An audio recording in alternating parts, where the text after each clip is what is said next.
Assalamualaikum warahmatullahi wabarakatuh. Dalam acara MPLS SMA Negeri 1 Padamara ini, saya Febi Eka Damayanti dari Puskesmas Padamara akan memberikan materi tentang strategi menjaga daya tahan tubuh di masa pandemi COVID-19.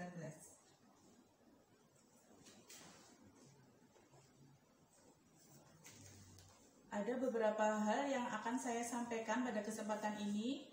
Yang pertama adalah pengertian virus corona. Yang kedua adalah tanda gejala virus corona. Kemudian cara penularannya dan cara pencegahan virus corona.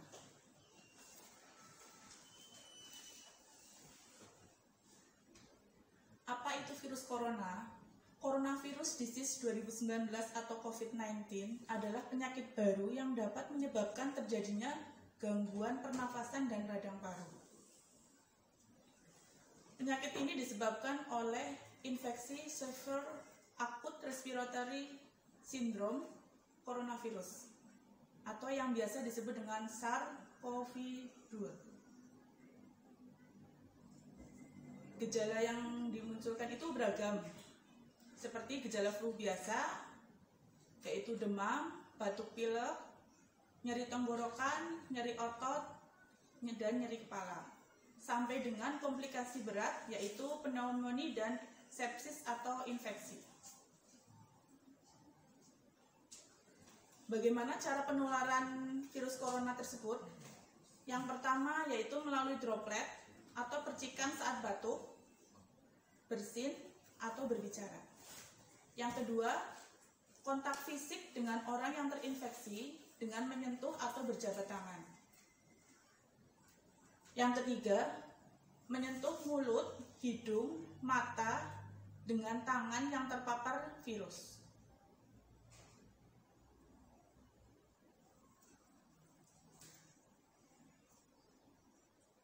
Kapan harus waspada dan mengenali gejala-gejala virus corona? Gejala virus corona itu dibagi menjadi dua. Yang pertama gejala ringan dan sedang. Yang kedua adalah gejala berat. Gejala ringannya adalah demam, yaitu dengan suhu badan sama dengan atau lebih dari 38 derajat Celcius. Ataupun ada riwayat demam, pada kasus tertentu kadang tidak ada demam. Lalu batuk, pilek, dan nyeri tenggorokan. Yang kedua gejala berat. Gejala berat tersebut, gejala-gejala ringan yang tadi saya sampaikan ditambah dengan satu keluhan sesak napas, frekuensi nafasnya lebih dari 24 kali per menit. Kemudian pneumonia, lalu gagal ginjal.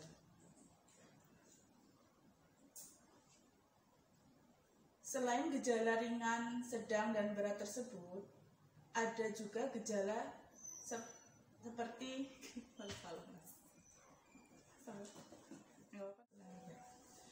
gejala tersebut disertai riwayat sebagai berikut.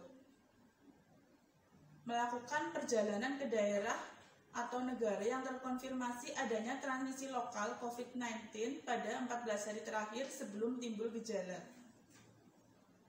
Jadi pasien tersebut jika terkonfirmasi tadi gejala-gejala yang ada gejala ringan dan berat ditambah dengan melakukan perjalanan ke negara atau daerah yang terkonfirmasi adanya transmisi lokal COVID-19 pada 14 hari terakhir. Kemudian kontak dengan orang yang memiliki riwayat perjalanan pada 14 hari terakhir ke negara yang terkonfirmasi adanya transmisi lokal COVID-19. Ketiga, kontak erat dengan orang yang berasal dari negara atau daerah yang terkonfirmasi adanya transmisi lokal COVID-19, lalu bekerja atau mengunjungi fasilitas kesehatan yang berhubungan dengan pasien yang terkonfirmasi COVID-19. Yang terakhir, riwayat kontak erat minimal 15 menit dengan jarak kurang dari 2 meter dengan pasien yang terkonfirmasi COVID-19. Jadi selain gejala ringan, gejala sedang, gejala berat tersebut juga ada riwayat-riwayat tersebut di atas.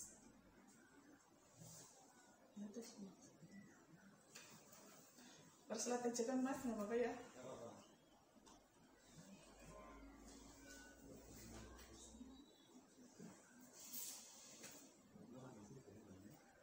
Selanjutnya, bagaimana cara pencegahannya? Yang pertama adalah cuci tangan dengan sabun dan air mengalir.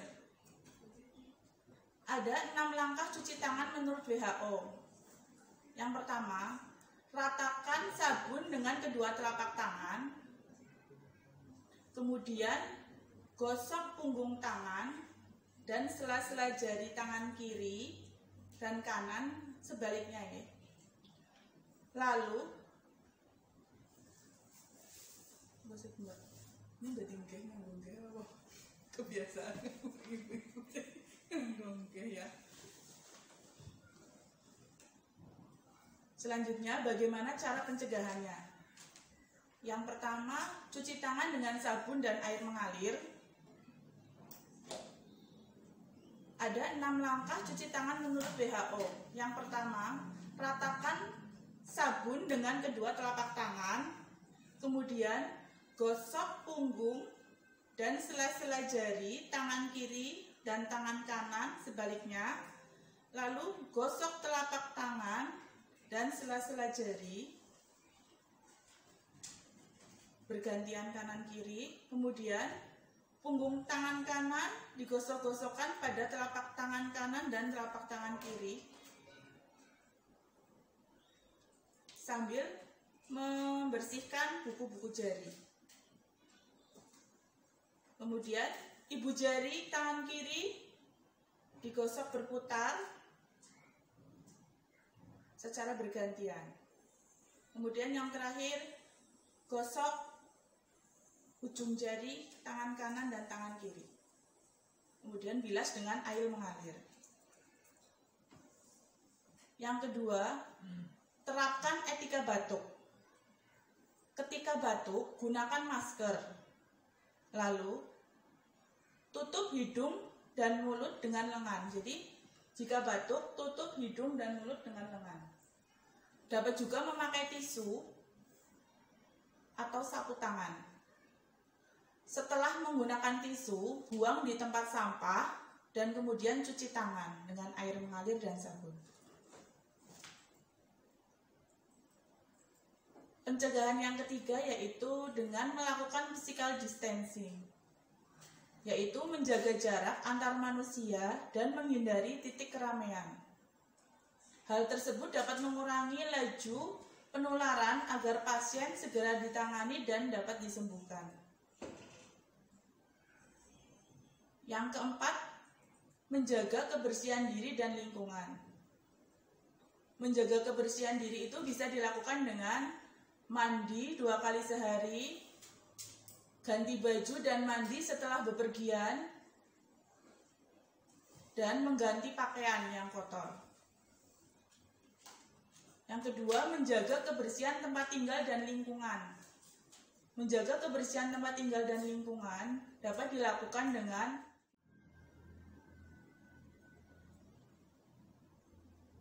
pencegahan yang kelima adalah yang menjadi materi pada MPLS siang hari ini, yaitu menjaga daya tahan tubuh. Menjaga daya tahan tubuh itu ada 3. Yang pertama, menjaga kesehatan mental. Kondisi mental akan mempengaruhi daya tahan tubuh kita. Jika kondisi mental baik, maka akan menjadi lebih kuat dan kita tidak gampang terkena virus corona. Yang kedua, mengelola keadaan psikologis diri sendiri. Kemudian hanya menerima informasi COVID-19 dari sumber terpercaya dan sudah dipastikan kebenarannya. Yang keempat, menyempatkan menghirup udara segar dan merasakan kehangatan matahari pagi. Hal tersebut dapat memberikan ketenangan serta sugesti untuk produktif setiap pagi hari. Lalu kita harus selalu berpikir positif. Tetaplah produktif dan jangan membuang waktu untuk berpikir negatif. Kemudian, tetaplah bersilaturahmi melalui web medsos.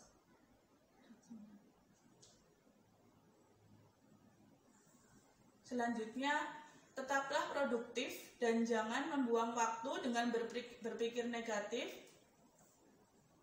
Kemudian, tetaplah bersilaturahmi melalui medsos, yaitu melalui WA, Instagram, Facebook, dan lain-lain agar bisa saling terhubung dengan teman dan berbagi dukungan sosial. Menjaga kesehatan mental yang terakhir adalah dengan mendekatkan diri kepada Allah.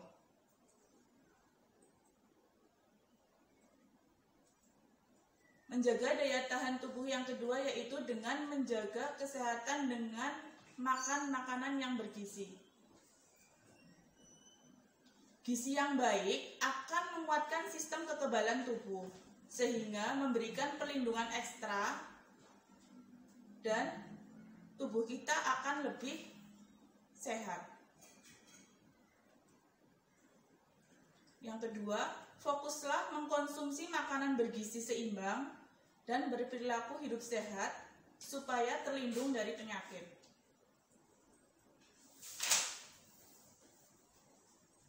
Yang ketiga, virus corona erat kaitannya dengan sistem kekebalan tubuh. Jika imun kita baik, maka kemungkinan kita terserang virus corona lebih sedikit. Oleh karena itu, penting bagi kita untuk memperhatikan apa yang kita makan. Berikut adalah contoh bahan makanan yang meningkatkan kekebalan tubuh. Yang pertama, bahan makanan yang mengandung protein. Ada telur bebek, susu full cream, kerang, ikan mas, udang, daging, ikan, kembung, daging sapi, dan daging ayam.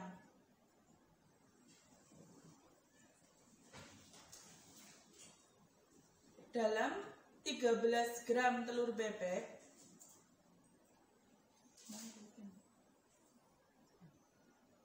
dalam 100 gram telur bebek ya, kebalik. Berikut adalah contoh bahan makanan yang meningkatkan kekebalan tubuh. Yang pertama adalah makanan yang mengandung protein. Makan makanan yang mengandung protein seperti telur bebek, susu full cream, kerang, ikan mas, udang, daging kambing, ikan kembung, daging sapi, dan daging ayam. Dalam 100 gram telur bebek terdapat 13 gram protein. Lalu dalam susu full cream, 100 gram susu full cream terdapat 14,3 gram protein. Dalam kerang terdapat 14,4 protein. Ikan mas terdapat 16 gram protein. Udang terdapat 16,7 gram protein. Daging kambing terdapat 16,9 gram protein. Ikan kembung terdapat 21,3 gram protein.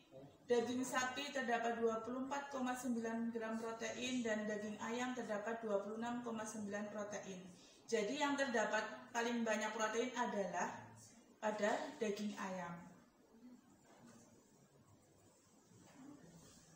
Makanan yang kedua yaitu makanan yang mengandung vitamin C.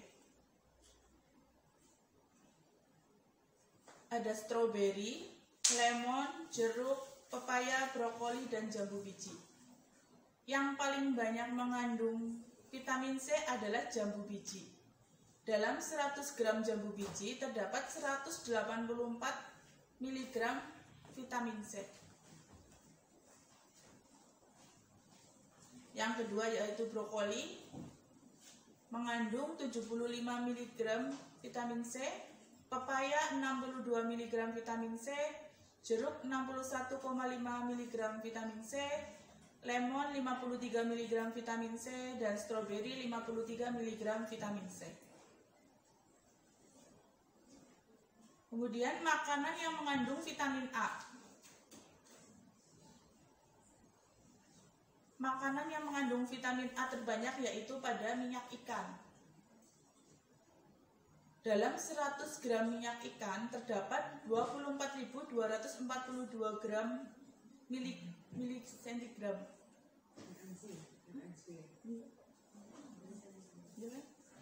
Iya mas, mas. Terlalu kaya kayaknya. Sebenarnya kan yang dibulatin aja.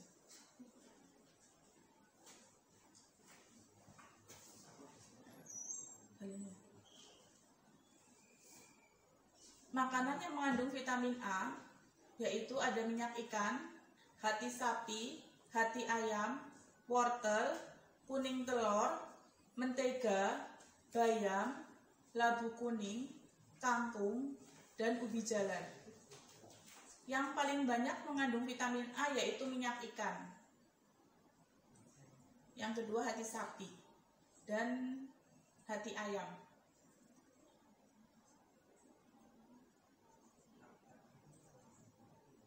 Kemudian makanan yang mengandung vitamin E yaitu ada minyak zaitun, margarin, minyak jagung, almond, kuaci, bunga matahari, dan minyak bunga matahari.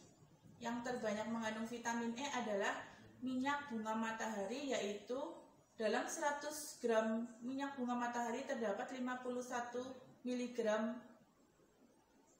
vitamin E. Kemudian kandungan seng atau zinc, yaitu makanan seperti hati sapi, hati ayam, susu full cream, kacang merah, kuning telur, tempe, daging ayam, kacang hijau, udang, dan tahu.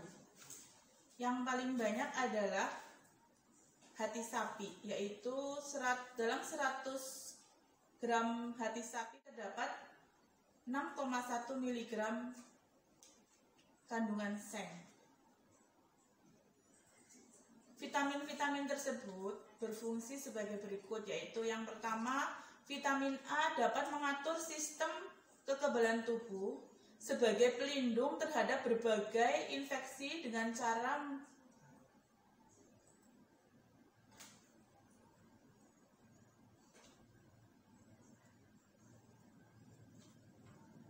vitamin-vitamin tersebut memiliki kegunaan bagi tubuh kita untuk sistem kekebalan tubuh. Yang pertama, vitamin A.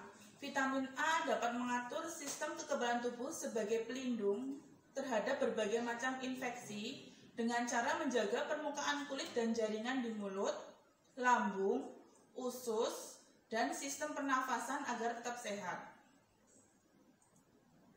Yang kedua, vitamin C membantu melindungi dari infeksi dengan cara merangsang pembentukan antibodi dan meningkatkan kekebalan tubuh.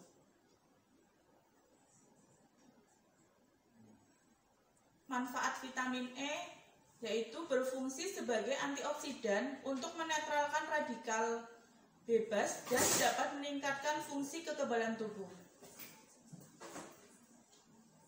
Dan yang terakhir adalah seng atau zinc.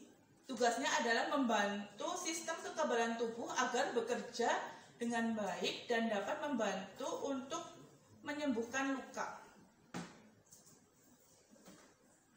Sebagai catatan, untuk penderita diabetes dan hipertensi harus tetap rutin untuk memeriksakan kadar gula darah dan tekanan darah. Kemudian tetap rutin minum obat secara teratur, berkonsultasi dengan dokter, karena ada beberapa obat DM dan hipertensi yang dapat memperparah kondisi pasien yang terkena COVID-19.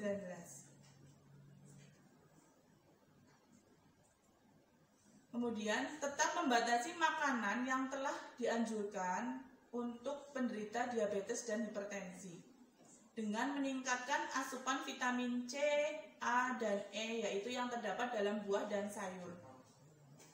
Kemudian tetap beraktivitas fisik di dalam rumah serta menerapkan perilaku hidup bersih dan sehat di individu dan keluarga. Jika terdapat demam, pilek, batuk kering, dan disertai sesak napas, maka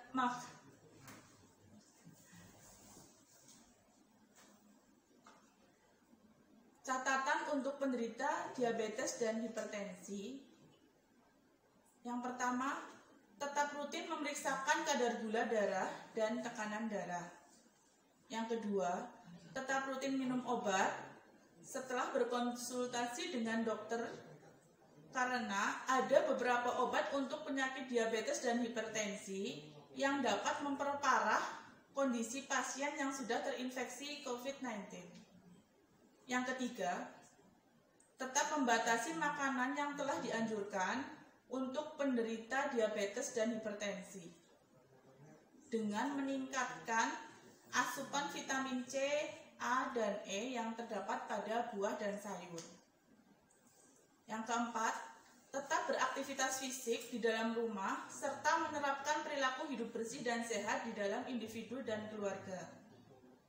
Jika terdapat demam, pilek, batuk kering, dan sesak nafas atau disertai dengan sesak napas, maka segeralah memeriksakan diri ke fasilitas kesehatan yang terdekat. Menjaga daya tahan tubuh yang terakhir yaitu menjaga kesehatan diri. Yang pertama adalah dengan melakukan aktivitas fisik atau berolahraga.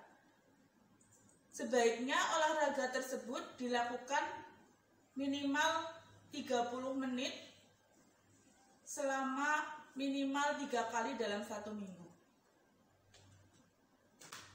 Yang kedua, istirahat cukup, yaitu minimal 8 jam sehari, agar tubuh kita merasa relaksasi dan tidak terlalu stres. Kemudian yang ketiga, tidak merokok atau berhenti merokok. Karena merokok dapat menyebabkan barrier pada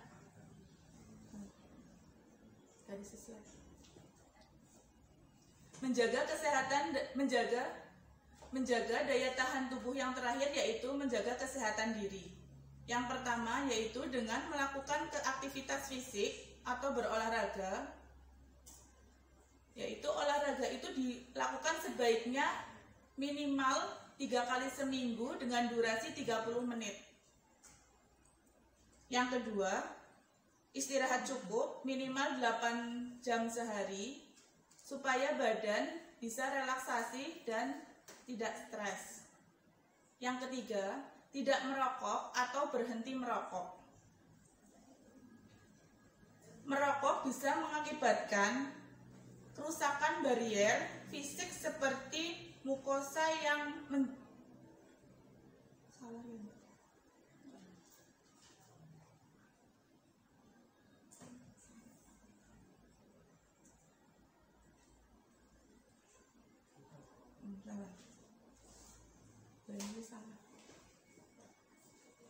dari slide mas, nyesel juga ya. Menjaga daya tahan tubuh yang terakhir yaitu dengan menjaga kesehatan diri. Yang pertama, menjaga daya tahan tubuh yang terakhir yaitu menjaga kesehatan diri. Yang pertama, melakukan aktivitas fisik atau olahraga. Sebaiknya olahraga dilakukan minimal 30 menit dalam 3 kali seminggu.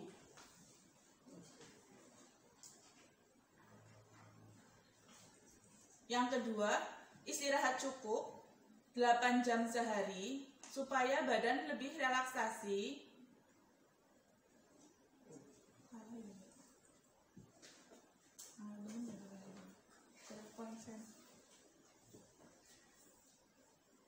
Menjaga daya tahan tubuh yang terakhir yaitu dengan menjaga kesehatan diri. Yang pertama, melakukan aktivitas fisik atau olahraga. Sebaiknya olahraga dilakukan 30 menit minimal 3 kali 1 minggu dengan intensitas sedang. Yang kedua, istirahat cukup.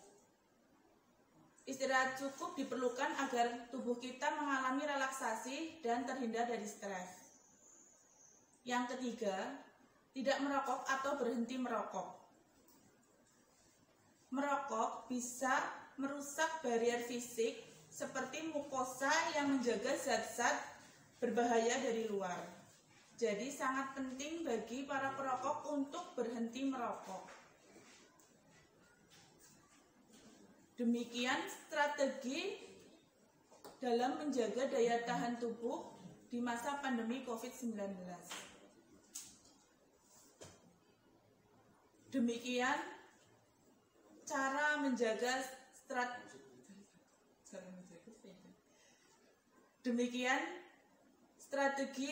menjaga daya tahan tubuh di dalam masa pandemi COVID-19. Ayo lawan corona, salam sehat. Wassalamualaikum warahmatullahi wabarakatuh. Waalaikumsalam.